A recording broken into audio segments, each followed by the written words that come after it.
Hello, future Canadians. So, if you are a client of ours, and maybe we've had an initial consultation and we're exploring your Canadian immigration options, for us, the number one choice all the time that we are hoping you qualify for is Express Entry. Why? Well, it's fast, it's accurate, it is absolutely the best program in Canada for the right person. So for some of you, you might be interested in Express Entry. Maybe you've looked at the Canadian government website and you've got an idea of what Express Entry is. Well, in this video, we will take a more detailed look at, I would say, the reality of immigrating through Express Entry. All right, so when we are thinking of those Express Entry procedures, well, the first step, even before the first step, would be for us at Integra to take a look at your profile. Because maybe Express Entry is the perfect strategy for you, maybe it's not. If it is not, well, we won't use this as our strategy for you, of course. Maybe there's another program that's open that's perfect for you. Maybe there's not. Maybe there's not a program available either. Well, we would let you know on the spot right there. Now, assuming Express Entry is the perfect strategy for you, well, this is the general procedure that a perfect candidate would work through in this program. Now, before even making a profile in Express Entry, you would need your language exam results. So that means taking the IELTS, or taking the CELPIP, or maybe le TEF or le TCF. You would need your ECA as well. That is your Educational Credentials Assessment. So we would need to see, of course, what level of language you have from those results, right? Not from a conversation or from an exam you took in university or something like that. And we would need to see, of course, your ECA results. That would verify whether or not your degrees, your education, corresponds to a Canadian equivalent. So it's really important to do those two steps first, because even if you're doing your Express Entry procedure yourself, because if you don't qualify, there's no point in wasting time and money on this strategy. Meanwhile, there are, of course, other strategies. So if those come back perfect, then we continue and make that profile in the Express Entry system. Now, if you meet the minimum requirements of the Federal Skilled Worker Program or Canadian Experience Class or Federal Skilled Trades Program, well, you would move into the pool of candidates. Now, in this pool of candidates, you would have a score assigned to you.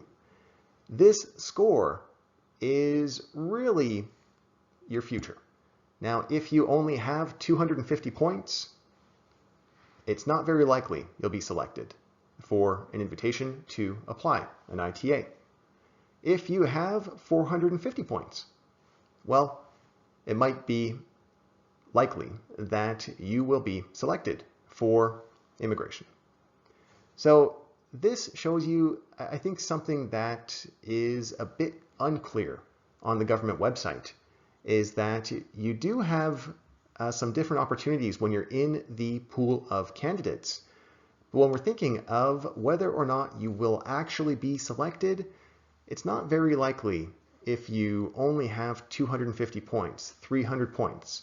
Now, there are other strategies, but to stick with the basic idea of Express Entry, well, let's focus on the minimum requirements of the Federal Skilled Worker Program, Federal Skilled Trades, and the Canadian Experience Class. All right, so let's look at the minimum requirements that are mentioned by the IRCC on the government website.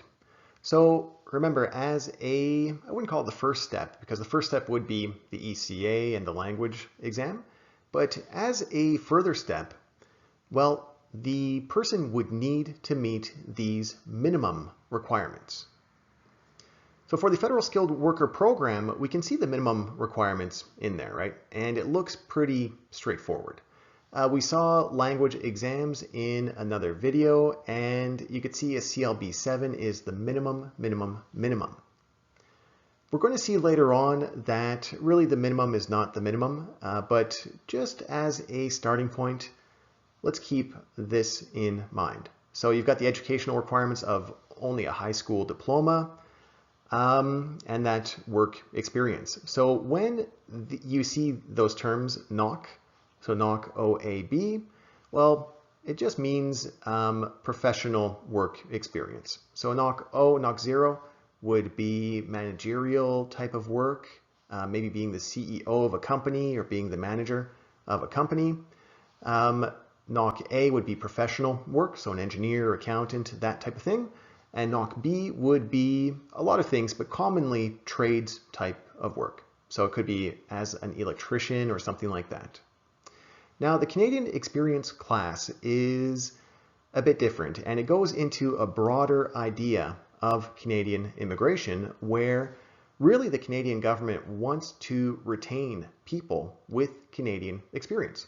So if somebody comes here to Canada to work for a year, well, for the Canadian government, they love this because it shows somebody who has integrated into a Canadian environment, who's working, has job opportunities, and who wants to stay.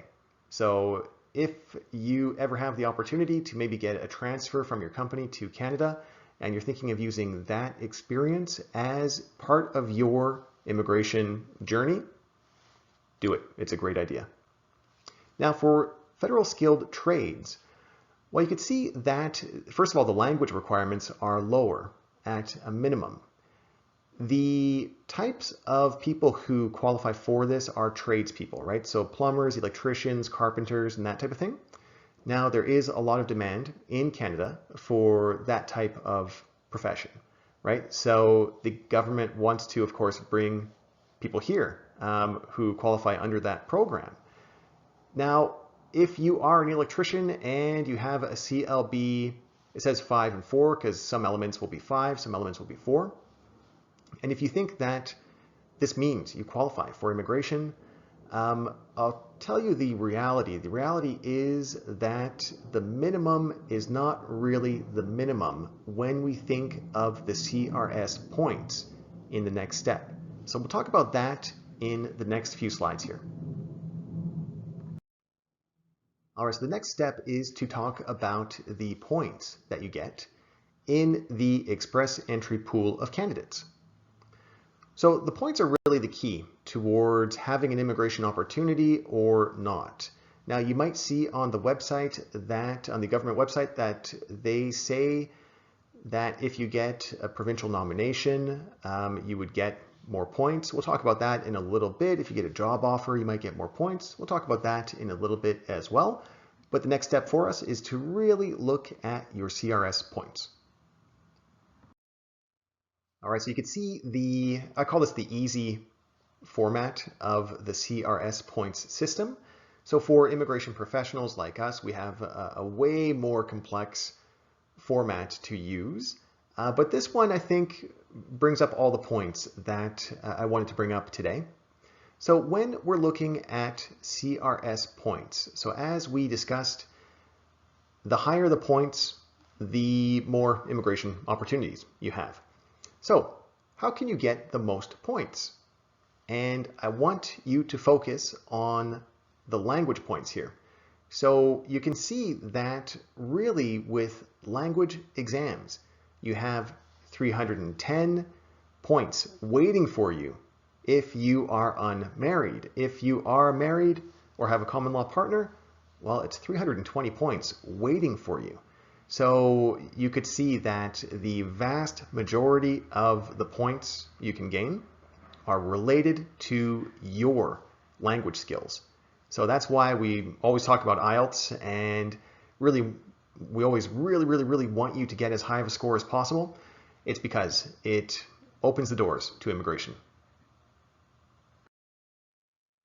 So now we have a bit of knowledge about language exams and how that topic relates, of course, to the CRS points. Remember, CRS points are the key to being able to immigrate through express entry.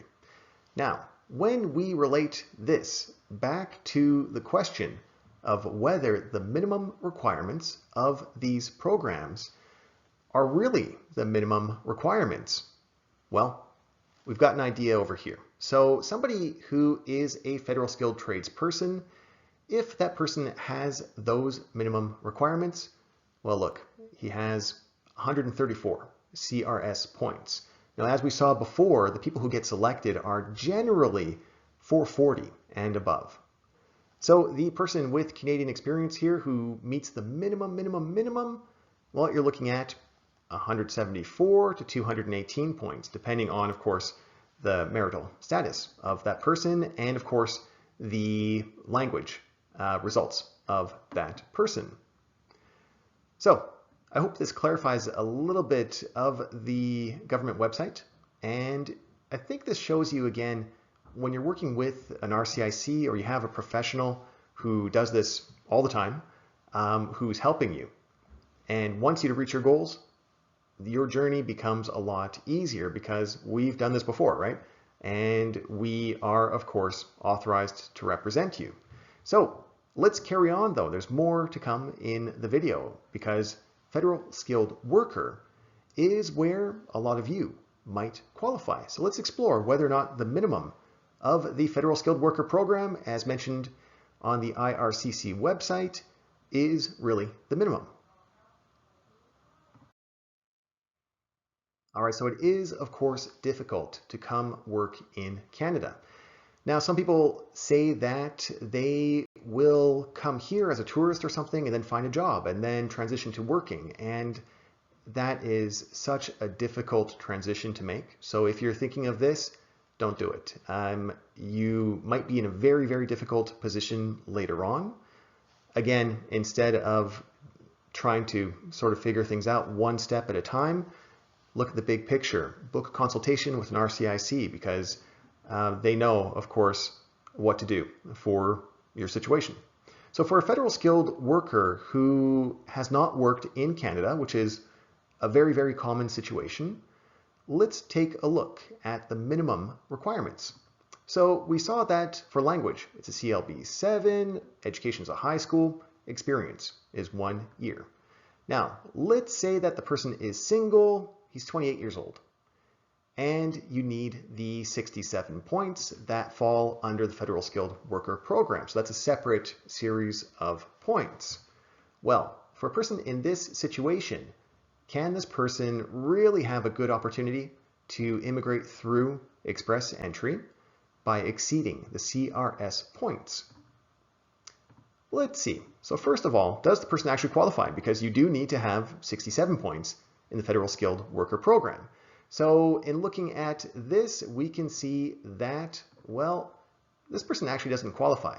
So it is important to think of the 67 points that a person needs to have in order to even move into that pool of candidates to get the CRS points, which are a different series of points.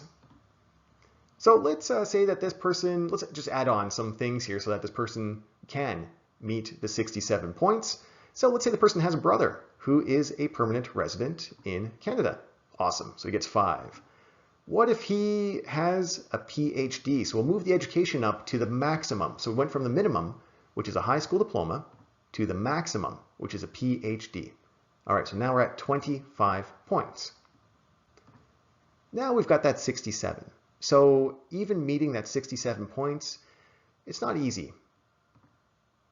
Now, this person has the 67 points, and for other people, it would, how can you reach those points, right? Well, it would probably be related to language, and that's something we'll talk about here as well, because it's really often the strategy to help people exceed the CRS points requirements.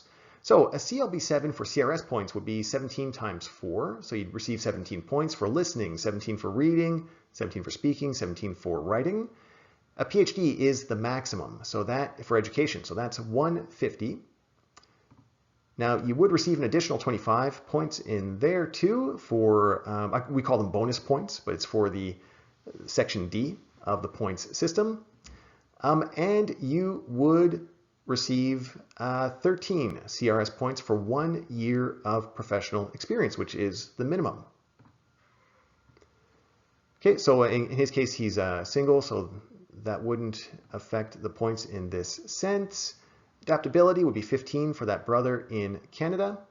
Then when we're looking at the points he has, well, we can see that he's a little bit under. All right, so for this person, well, we saw he's got 381 CRS points. So he meets the requirements of the FSW, moves into the pool of candidates, gets that CRS score assigned on age, education, etc. Now at 381, is he likely to move on past that step? Well, the answer would be not really. He's not very likely. Now there is another little option, but for a provincial nomination, the odds of that are really small, like maybe 5%. Maybe he'll get a validated job offer. Even that wouldn't give him the required points. And I could talk about this in another video, but a job offer does not mean your friend saying that he'll hire you, right? It means it's a very formal, very difficult process for employers. And it would give maybe 50 points, maybe 200 if it's like an executive position or something like that. But it's a very difficult process to go through as well.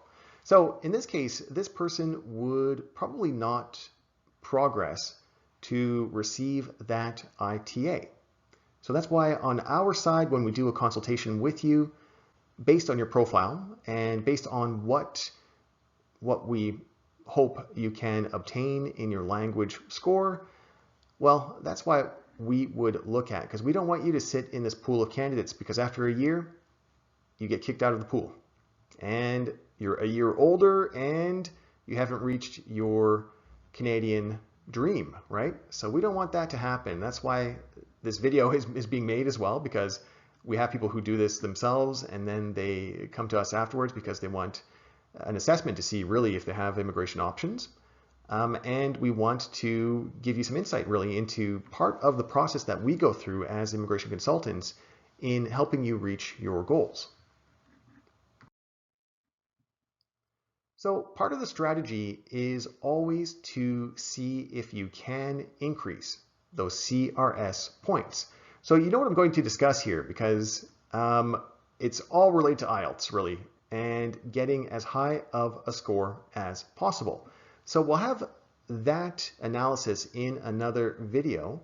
And of course, we have an online IELTS training program that's really there to help you maximize your IELTS score, because it really helps open all those doors to immigration.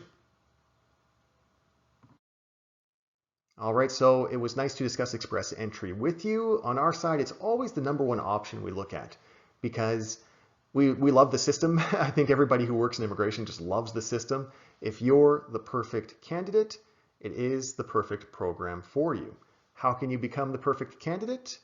Well, a lot of it is related to your language exam score, but there's a lot of other elements that go into it. So that is, of course, one of the options that we look at for you and see if you match up with this. If you don't, it's okay.